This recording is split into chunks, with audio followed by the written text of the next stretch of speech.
Hello, you wonderful people, and welcome to another episode of Not Too Comic Book. This being a show where we talk about TV shows that are adaptations of comic books. For today's episode, I'm going to talk about the series premiere of The Shy Hero and the Assassin Princesses. Great series premiere. A lot of really interesting things went down in this episode, so let's break it down.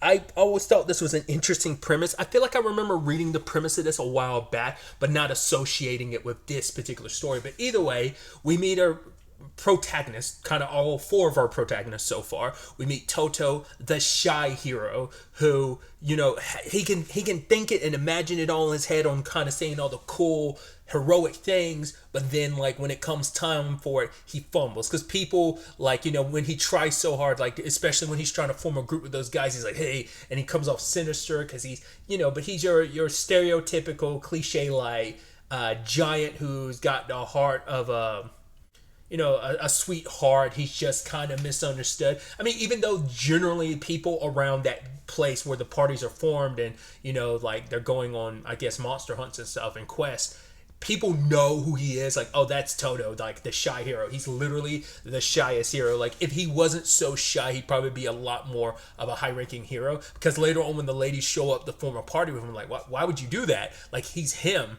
Like, because for one, he's shy around people in general, but obviously he literally erupts and kind of like shuts down completely when it comes to ladies. Specifically when it comes to like physical touch, he loses his mind. But yeah, we get introduced to our other three protagonists. We get Seal, who's a demon princess. We have Anomine, who is just a straight up assassin pretending to be a priest/priestess, and then you have Goa, who is a dancer who's kind of borderlining basically a dominatrix, and each one of them has different reasons. Seal's just coming after him because, like, yeah, her father's like, yo, he's coming to defeat me, so I need you to take care of him. Anomine is getting paid, and Goa is just for the experience of, I want to basically crush him beneath my feet, in regards of I want to make him my slave. I don't know how, I guess make him your slave first just to show that you can do it, because she gets bored because so many tough and tall people come in try to like run things, but she immediately dominates them, and it's like, oh, I want a bit of a challenge. He seems like he might be a challenge, so I'll dominate him and then I guess kill him afterwards. And so they go out of their way to form a party with him, but you know, when he's in his catatonic state after getting overwhelmed, he faints. So because I think the literal translated title I was looking on Wikipedia is basically the fainted hero. So when it comes to the lady interactions with the ladies, he like faints. So once he does, I'm like, wow, because later on I'm like, they're having these full-blown assassin conversations in front of him, but it's because he's literally not conscious at the time, even if he's standing up, and he's completely ignoring everything that they're saying. Well, can't hear everything they're saying, so they're to casually have these conversations of like, yo, I'm the one that's going to kill the hero. No, I'm going to be the one. I mean, the biggest question is, why him? Like, aren't there other qualified heroes they can go after? But why have all three of them been sent after him? I mean, I get it. He's also, like, tough as nails. I mean, the stereotype when you think in a classic, like, JRPG fashion, which obviously this has a lot of classic JRPG elements. I mean, obviously, like, the very medieval aesthetic. I mean, plenty of anime and light novels and mangas have used that. But it's specifically, like, the, like, text box stuff, which I'm like, that feels extra classic JRPG. But you'd expect with him to be like the hero who uses a sword. It's like, no, he fights with his bare fists. He's super strong, and maybe that's what it is. I'm curious, like I said, why all three of them are targeting him, because like even Seal being sent by her dad, it's like, well, because he even said like there's other heroes to be worried about. Well, why this one specifically? You know, even though he's kind of like lower on the rank, but maybe it's like maybe the people who want him dead don't know his, like, aren't well known about like his characteristic of being extremely shy, so he's like an inefficient hero in some capacities, even though he excels in all the other categories. So maybe that's what it is, just a lack of information on their part. But like I said, and then maybe that's also where the story goes into and dives into why all three of them. I mean, once again, Goa's coming at this because of her own like interest, but it's interesting too, like, her subordinates could have picked any other hero and they chose this, so this could be a heavily coordinated thing on like multiple fronts. Like someone else could be pulling the strings, or it could just be quirky happenstance. I don't know. I'm curious to see if there ends up being like more to it or not. But yeah, I mean, getting into it, continuing to get into it, the trio turned into like a three-way fight over trying to who can kill him. Seal's got her magic. Anemone.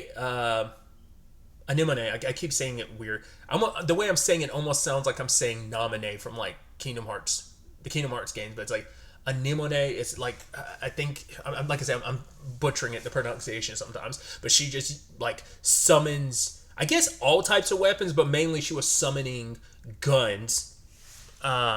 She specifically had an issue of dressing like a priest, but then they told her like the entire bounty is like 100 mil, and she's like, cool, I'll do it. So I wonder, is it because we find out later, I'm jumping around a lot, so I do apologize, but we find out that she has issues with slave traders, and I'm curious if there's some association there, or does she have some deep-seated issue of like the church or something?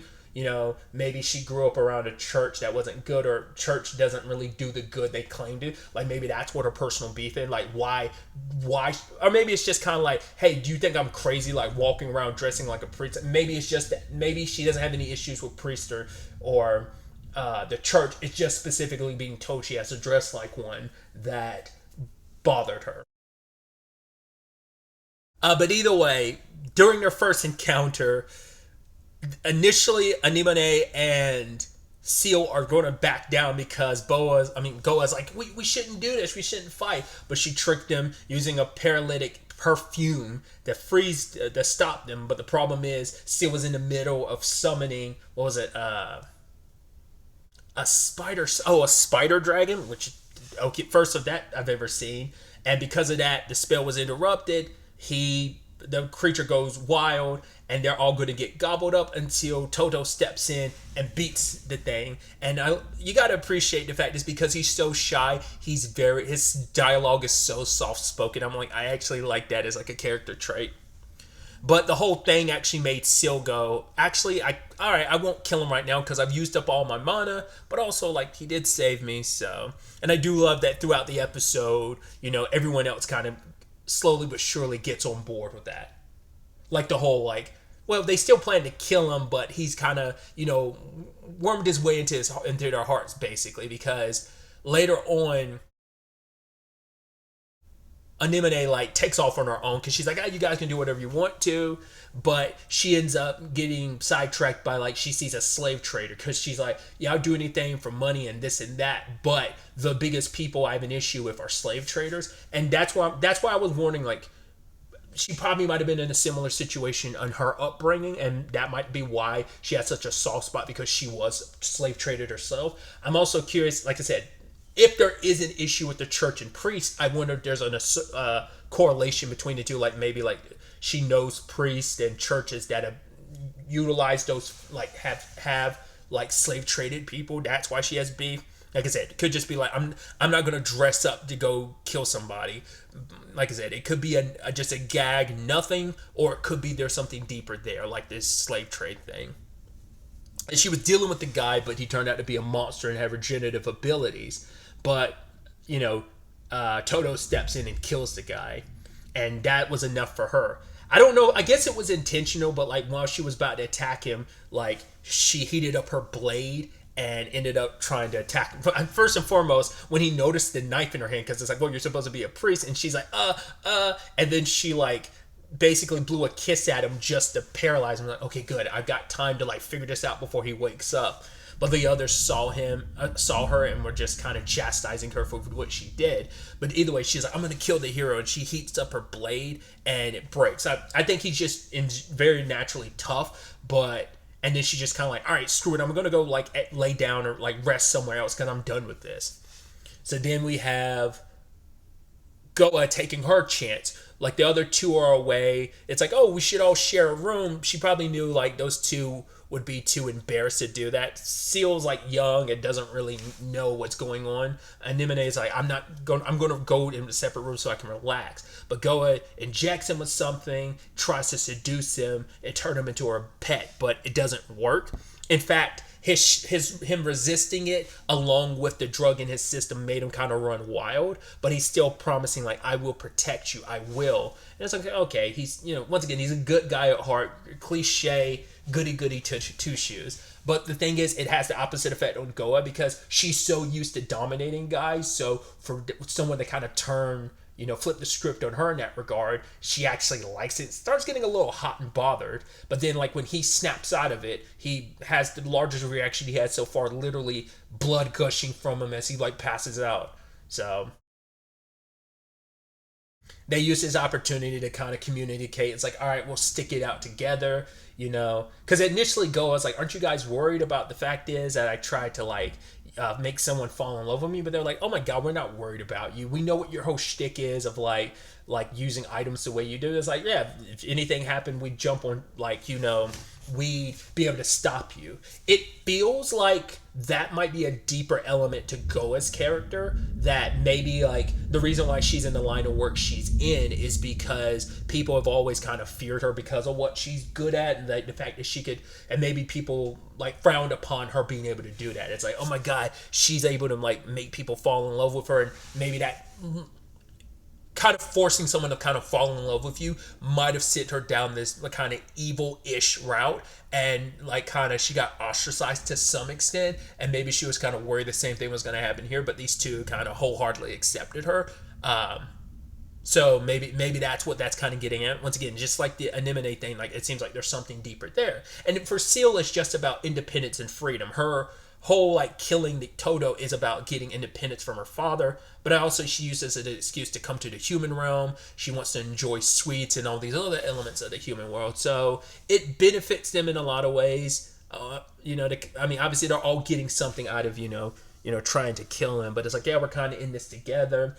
We all coming into this for our separate reasons and circumstances, but we kind of bonded and grew closer. And initially Toto thinks it's a dream, but then he wakes up and finds them all pretty underdressed in his bed, and he's like, oh my god, it wasn't a dream, and passes out again. So it's like how he's going to operate, being part of this party, it's definitely going to be interesting. Like I said, it's a really interesting setup and premise that I'm curious to see where it ends up going. What type of shenanigans they find themselves in, and like I said, along the way potentially find out what the circumstances around all of them targeting Toto. Maybe even kind of dive into Toto's past too, like how he ended up getting here. Because his motivation is, I want to defeat the Demon Lord to prove myself as a man. Because it just like, I think he thinks like, if I can conquer this, like I can prove myself to everyone, but mainly to myself. Or maybe there's other people he's trying to prove himself to. So yeah, like I said, just an interesting first start to the series. I'm excited to see where things go. I also really like the outro being designed the way it is, where basically the ending is basically, it's like, oh, it's set in present day, and it's just him hanging out with all the girls like in the present day setting, and then kind of ending on a shot of just like, oh yeah, like the more fantastical world that they're from, like aspects, like items from each of the ladies on sitting, I think, on a table or something. So I just thought that was just aesthetically really interesting choice for like the ending of the anime. So like I said, so we'll have to wait to see where things go from here. But really, that's all I wanted to talk about. Till the next time we meet, be happy, be safe, live life to the fullest, and enjoy it. Good day and goodbye.